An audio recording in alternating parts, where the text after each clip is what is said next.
জাহান্নাম এটি কোনো কল্পকাহিনী নয়, এটি আল্লাহর নির্দেশিত শাস্তি স্থান।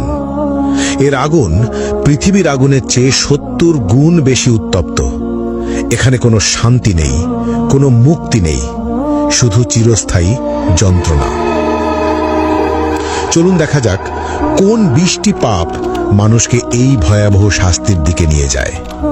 প্রথম, মা বাবার অবাধ্যতা। পাপ অভিভাবকের প্রতি অবমাননা বা তাদের কথা না মানা। শাস্তি আগুনের চাবুক এবং গলিত সীসা দ্বারা তীব্র যন্ত্রণা, প্রতিটি আঘাত মস্তিষ্ক পর্যন্ত অনুভূত হবে। দ্বিতীয়, কৃপণতা। পাপ আল্লাহর পথে খরচ না করা, দান সদকায় এড়ানো। শাস্তি গলিত ধাতু পান করতে হবে, যা পেটের ভিতর আগুনের মতো জ্বলবে। তৃতীয়, মিথ্যা ও প্রতারণা। পাপ মিথ্যা বলা এবং মানুষের বিশ্বাস ভাঙা। শাস্তি জিহ্বা বের করে লোহার শিক দিয়ে বারবার পোড়ানো এবং ছিঁড়ে ফেলা হবে। চতুর্থ, জিনা ও ব্যভিচার। পাপ অবৈধ সম্পর্ক, অশ্লীলতা বা পর্নোগ্রাফি দেখা। শাস্তি জ্বলন্ত চুল্লিতে ফেলা হবে, উপরে উঠবে এবং নিচে পড়বে, বারবার যন্ত্রণা অনুভব করবে। পঞ্চম, কুফর ও শিরক। পাপ আল্লাহর অস্তিত্ব অস্বীকার করা অথবা অন্যকে আল্লাহর সঙ্গে শরিক করা। শাস্তি চামড়া বারবার আগুনে পোড়ানো হবে, নতুন চামড়া তৈরি করে আবার পোড়ানো হবে, ফুটন্ত পানি মুখে ঢালা হবে। ষষ্ঠত, গীবত ও পরনিন্দা। পাপ অন্যের দোষ খোঁজা এবং অনুপস্থিতিতে সমালোচনা করা। শাস্তি লোহার নখ দিয়ে নিজের মুখ ও শরীর ছিঁড়তে হবে, যন্ত্রণা চিৎকার শোনার মতো কেউ থাকবে না। সপ্তমত, অন্যায়ভাবে হত্যা, নিরপরাধ মানুষ হত্যা। শাস্তি আগুনের নদীতে ডুবিয়ে রাখা হবে, যেখানে বারবার দগ্ধ হতে হবে। অষ্টম, নামাজ ত্যাগ।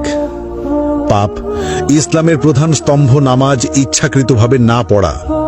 শাস্তি গভীর গর্তে নিক্ষেপ করা হবে, যা তলানিতে পৌঁছাতে ৭০ বছর লাগবে, আগুনের তাপে ছটফট করতে হবে। নবম, মিথ্যা সাক্ষ্য। পাপ অন্যায়ভাবে মিথ্যা প্রমাণ দেওয়া।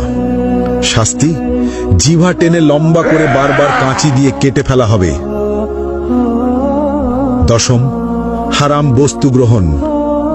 পাপ শূকরের মাংস, মদ, জুয়া বা অন্য কোনো হারাম খাদ্য বা পদার্থ গ্রহণ।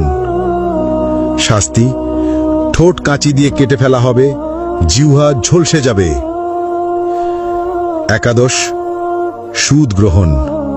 পাপ ইসলামে নিষিদ্ধ সুদ খাওয়া। শাস্তি পেট ভেতর আগুন, ফুটন্ত তেল পান করানো হবে, আগুনের সাপ দ্বারা দংশন। দ্বাদশ, গর্ব ও অহংকার।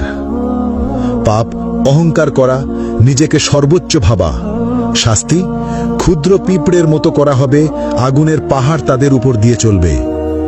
ত্রয়োদশ, অন্যায়ভাবে সম্পদ গ্রহণ। পাপ চুরি, জালিয়াতি বা অন্যের সম্পদ দখল করা। শাস্তি আগুনের পোশাক পরানো, শরীরের ভিতর আগুন প্রবেশ করানো। চতুর্দশ, মা বাবার সঙ্গে দুর্ব্যবহার। পাপ অভিভাবকের প্রতি খারাপ আচরণ। শাস্তি আগুনে পোড়ানো হবে, আর্তনাদ শুনবে না কেউ। পঞ্চদশ, ঈর্ষা ও হিংসা করা। পাপ অন্যের প্রতি ঈর্ষা বা হিংসা করা।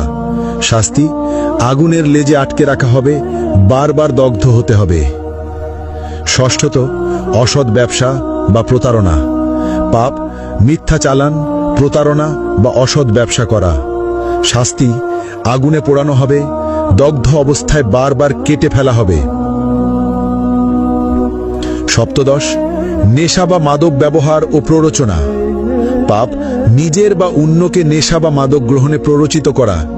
শাস্তি আগুনের চুল্লিতে ফেলা হবে, উপরে উঠবে, নিচে পড়বে, বারবার যন্ত্রণা অনুভব করবে। অষ্টদশ প্রতিশোধ ও বিদ্বেষ। পাপ অন্যকে ক্ষতি করার জন্য বিদ্বেষ বা প্রতিশোধ নেওয়া। শাস্তি আগুনের নদীতে ফেলে বারবার দগ্ধ করা হবে। ঊনবিংশ আল্লাহর সীমা অমান্য করা। পাপ আল্লাহর বিধি অমান্য বা হারাম কাজ করা। শাস্তি আগুনে চামড়া পোড়ানো হবে, নতুন চামড়া তৈরি করে আবার পোড়ানো হবে। বিংশ সমাজে অনৈতিক কর্মকাণ্ড। পাপ সমাজে অন্যায় বা অনৈতিক কর্মকাণ্ড চালানো, যেমন শিশু বা দুর্বলকে ক্ষতি করা। শাস্তি আগুনে পোড়ানো, জ্বলন্ত শিক দিয়ে দগ্ধ করা, বারবার ওপরে ওঠানো ও নিচে ফেলা। এই ভিডিও থেকে আমরা যে বার্তা পেলাম, এখানে শুধু 20টি পাপের কথা উল্লেখ করা হয়েছে। আল্লাহ সবকিছু দেখছেন। যারা এই পাপের পথে যাবে তাদের জন্য জাহান্নামের শাস্তি নিশ্চিত। কিন্তু আল্লাহ পরম দয়ালু। আজই তওবা করো, নামাজ মেনে চলো, সত্য বলো, মা বাবাকে সম্মান দাও। আল্লাহ আমাদের সবাইকে জাহান্নামের আগুন থেকে রক্ষা করুন, আমিন। আপনারা এই ভিডিওটি শেয়ার করুন যাতে সবাই সতর্ক হয়।